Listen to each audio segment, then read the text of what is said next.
Good morning, good morning, good morning. I wanted to come on for a few minutes and talk on mental protection. Mental protection. We've all heard of people doing things for mental awareness and people saying, I want to protect my peace. And it really touched my heart because it's such an important issue that we tend to look over it.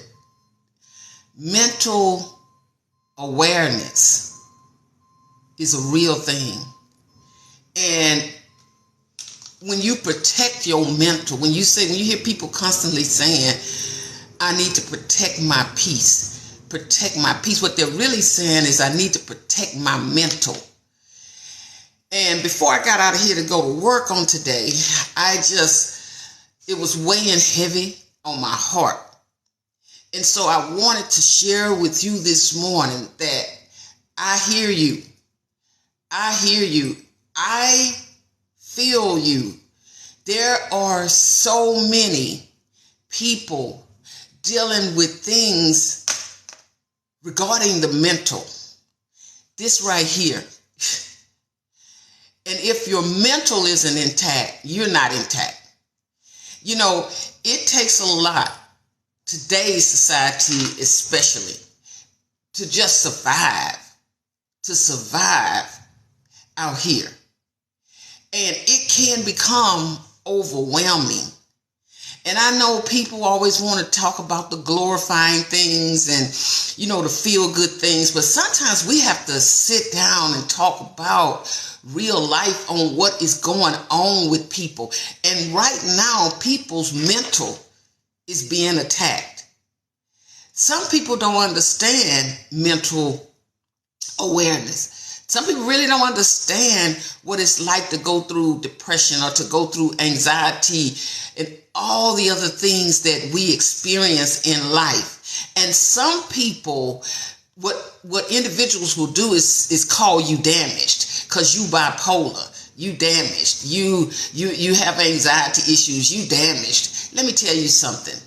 You're not damaged because you got some mental stuff going on.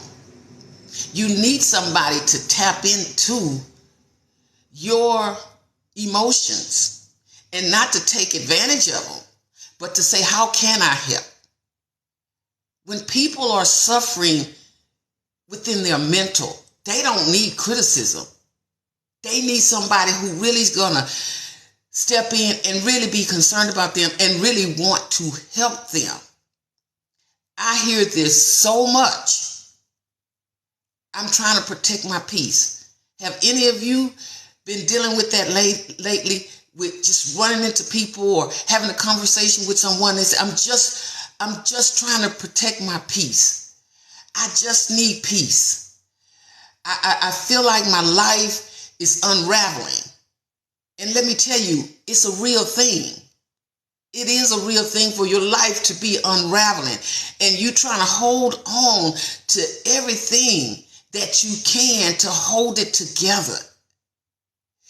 And my response, I'm not saying everybody has to have the same response, but my response is sometimes you have to step away from people that's in your life that's not there to help you. You have to step away from some situations and just get in silence and get to yourself. That's how you protect your peace. Sometimes you are just too busy. I am just too busy. We all just get too busy sometimes. But we need to get to a point where we step away and say, I need some time with me. I need some time with me. I, years ago, would go into this institution where they dealt with people with mental problems, issues, I'm going to say. And sitting there having to meet with some of those individuals that were there. Once I got there, they always, I'd see about 2 or 3 people out the day. And you know what they would say to me? That people told them for so long that they were damaged, that that's how they saw themselves, as being damaged. You are not damaged because you have some mental things going on. You're not damaged. You're just broken. And you're broken because the right people weren't there to help you when you needed that help. Instead of helping you, they judged you. Because there's always that young person, even though you're an adult, that young person that's suffering on the inside, that is hurting badly. And nobody paid attention to that individual as they were coming through life. And life wasn't in their favor a lot of times, because everybody has a history. Everybody has something that they've overcome. But instead of people helping them, especially once they became adults, people start saying, you're damaged. You're not damaged. You're just broken. And you need people in your life that can help bring you back to, they can't fix it, but to a place that they can sit down and listen. We don't listen to people enough. You have to have people in your life that want to listen to you. They want to listen to you. They want to hear your story. They want for you to push those things out. Because the little you, like I'm Electra, but there's a little Electra on the inside of me that cries out sometime. That's the same thing with you, whoever you are. There's that little you, that little girl, that little boy that held that pain. They held on to that pain. And every now and then, it nudges them. It nudges you, it nudges me, and remind us, I'm in here because you suppressed me. You can suppress things in life, and that is what happens to so many people with what we say or deem as mental issues. Stop the judgment and start helping. And sometimes it's just listening. I've sat in the front of clients I've had in the past and watched them curl up. And at that point, when they curl up, that's the pain from that child on the inside of them. People like to judge too much. You're talking about seeing a person torn down and revert back into that child. It hurts. It hurts to watch it. I'm telling you. But in my profession, that's what you have to deal with. You have to deal with where that person may go. They're not, sometimes people disassociate and they're in that room with you, but mentally they're somewhere else.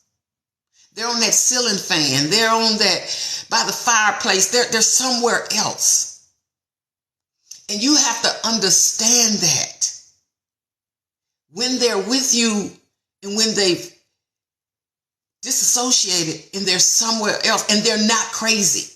They are not crazy. People need to stop saying that because people have some mental things going on. People are not crazy because they have some mental issues. What people need is people around them who understand them, who want to get to understand them because they want to help them in the right way. We judge too much. We judge too much. And all that energy that you're putting into judging people with, just say someone that might be bipolar, someone that might have ADHD. There's a lot of things that factor into different behavior patterns.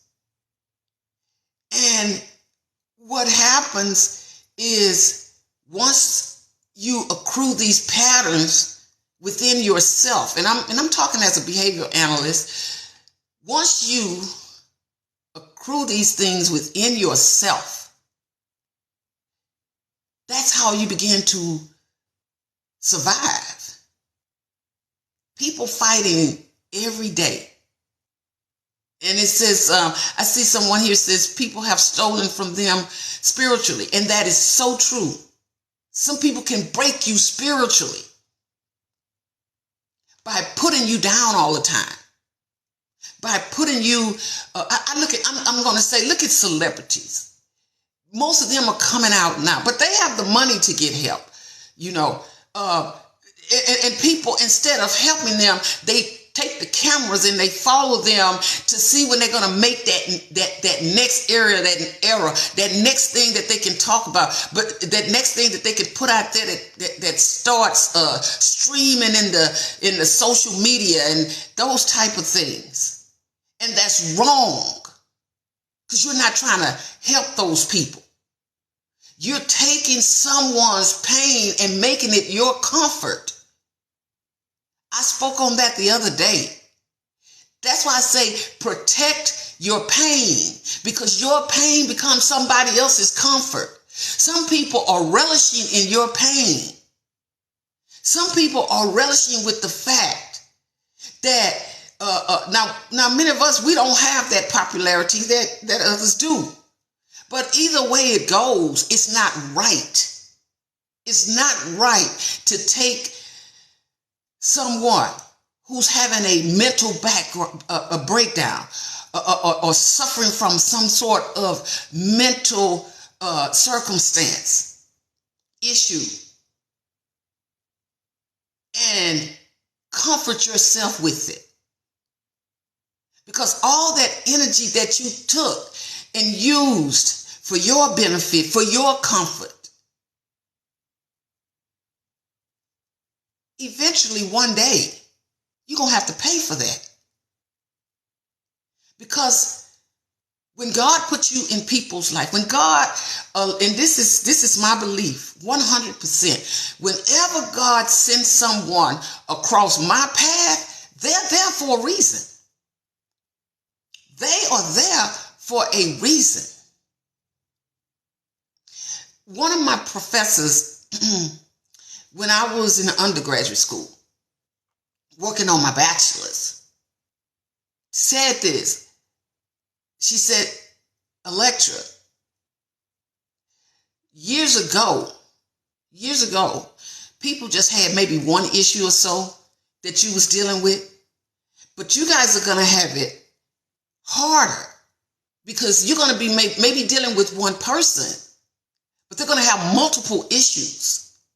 And so you've got to be prepared for that. And just getting the books is not going to work. You're going to have to get out in the trenches, in the field, and really, really be committed to helping people, to servicing people, because that's what it's going to take. My profession, don't get me wrong, it isn't easy, but it's demanding, because I understand, and others like me understand, that you got to really have a heart for people, because people are suffering. They are honestly suffering.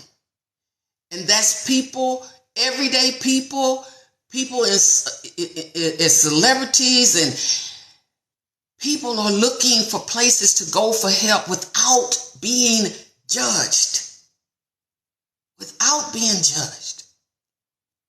And I can tell you this, sitting in the front of clients in the past, once I went inside that institution to work with these individuals, to see Like I said, I'd see 2 or 3 people, because hour per person, and to see how they were struggling, to see how they had given up on themselves, to see how they were so broken. That made me commit myself, like that professor told me. You got to be committed when you are working in any type of social service industry, and you don't know what level that's going to be on. Even with some friends of mine who opened up a halfway house for women to come in after they got out of prison, and having to go and spend time and meet with them on at different points. And a lot of people in their lives didn't try to help them before they broke and actually something happened and they end up going to prison. There is a lot. That's where you're going to find most of your people with mental issues. Many of them are incarcerated. Because you know what? I'm not making excuses. Don't get me wrong. What I'm saying is nobody was listening to them. Nobody was watching the outburst and where all of that was going. And at some point they broke. And when they broke, that was it. And it was not for the good of them. It landed many of them, some of them in prison, some of them in mental institutions. And when I say protecting your mental, we need to become more aware. We need to stop this judging. People try to protect their peace. I hear it all the time. I'm just trying to protect my peace, Miss James. I'm just trying to protect my peace. Sometimes they just say it over and over and over again, and they're crying while they're saying it. And my philosophy here's my philosophy about that. You can't just be a listener. You have to be an effective listener. Because most people who, when they say I'm protecting my peace, you know what they're really saying? I'm this much from my breaking point. I'm just this much from my breaking point. There are so many people who are smiling on the outside, but they really crying on the inside. They might get frustrated. And when you get frustrated, your voice escalates. They're not mad at you. They're mad at themselves because they can't control what's going on in here. And they want somebody to listen. And you think they're being obnoxious and angry and whatever that people think. You think of people and begin to judge people instead of saying something's going on with her. Something's going on with him. Let's talk. Let's talk. Come on, let's talk. And when you're an effective listener, when you are an effective listener, I learned this in my clinical practice. When you listen effectively, you say nothing. You let that person just talk. I don't care if they talk for 3 hours. Just let them talk because they got so much suppressed on the inside of them. Just let them talk because it's going to help them to release. Stop cutting them off. Y'all, mental illness is real. It's so real. I don't know if y'all are aware of this or not. I was talking to my sister that lives down in Oakland and on last night. And I said, this suicide thing is really bothering me. I see the suicide rate increasing. And the reason is a lot of times people dealing with so much and nobody's listening to them. And they're saying, can y'all hear me? Can y'all hear me? See that little child on the inside of them, that woman, that man, that boy, that girl, that little child on the inside is saying, can you hear me? I love my profession. I do. I love it. But there's a lot of work. There's a lot of more work to be put in. It's so much more work to be put into this. Counseling is not an easy job. It's really not. Being a behavioral analyst is not an easy job. You have to be committed to this. But what I'm saying this morning, I'm going to get off because get ready to get out of here and head to the office. I'm simply saying, stop criticizing people because they got some mental things going on. Stop judging them. Stop it. You're breaking people that's already broken. They're already broken. They're already being deemed in a lot of categories that's not true. They're not crazy. They're just broken. And I can say this over and over and over again. People are broken. And it hurts my heart. It hurts me to hear because I'm so committed to my profession. And when I see young girls who want to give up on life, I was just telling my sister the other night, I can't just rest, and I've asked God to show me how to help them because I have to be that stronger one because of my profession. And if I wasn't committed to it, I wouldn't do it. I wouldn't do it. I would not be a counselor. I would not be a behavioral analyst. I never would have went to school for that training if I wasn't going to be committed to it. People sitting right in church houses.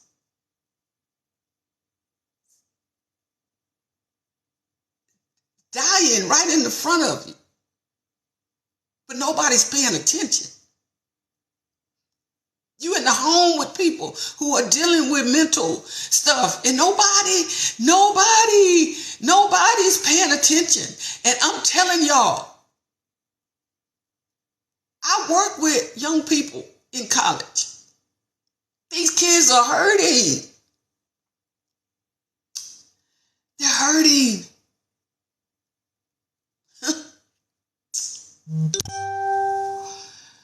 I don't know how much I can say it. I really don't. But I know this, I know this, I know this. If we don't get a handle on this thing, and see, many states have taken the mental money for mental illness out of their budgets. I know the state of Texas did years ago. They took like $11 million out the budget with a previous governor. I mean, like, come on now. And you know what happened? People started over-medicating themselves. Families were crying out and saying, what do we do? We don't have the money for that medication. Y'all, all I'm saying, and you're telling the truth, I have to take care of myself too. I do. I'm just so committed to what I do. Most of all, I'm committed to human beings. We don't understand it. If you don't understand mental illness, don't judge. Don't judge. Please don't judge.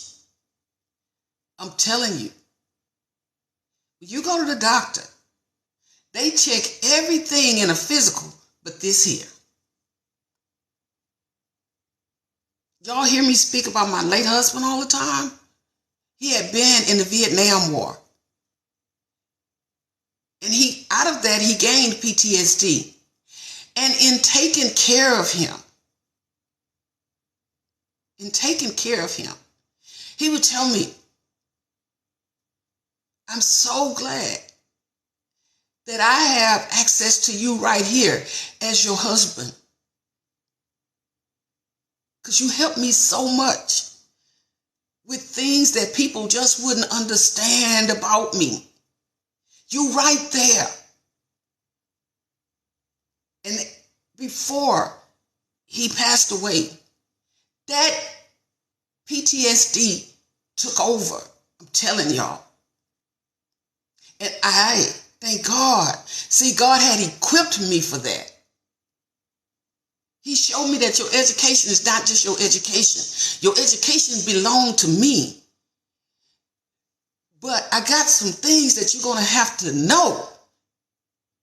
Not for the short game, but for the long game. And when my husband, that happened with him as he got sicker. Post-traumatic stress disorder is not a joke. I had to deal with that. I had to deal with it. But I thank God that God had allowed me the opportunity to become educated in such a profession that I could help my late husband on that level. Not to judge him, but to know how to help him.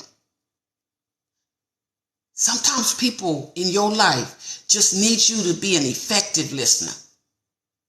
Not to take what's hurting them, to comfort yourself by judging them and calling them crazy and all these other things.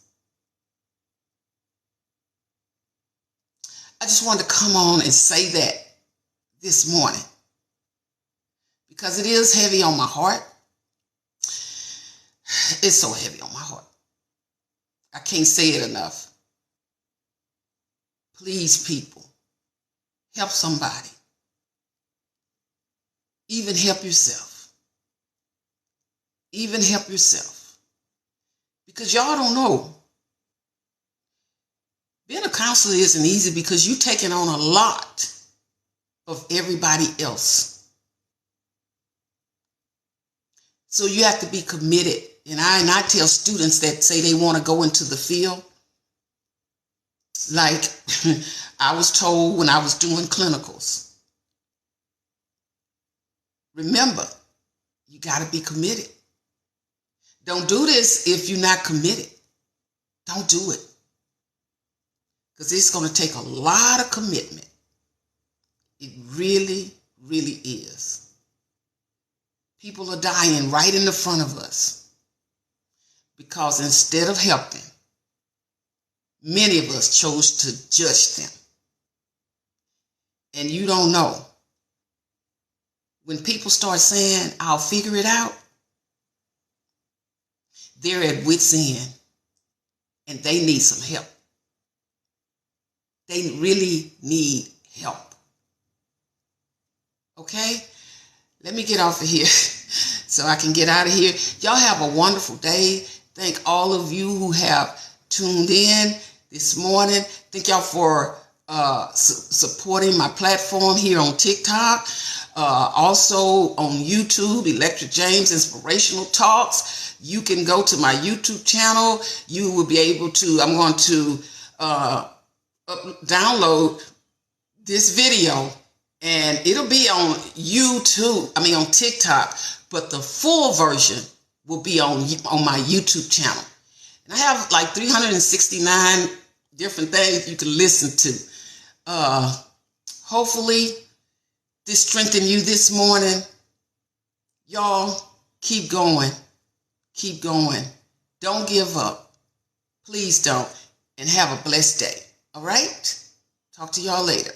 Bye-bye.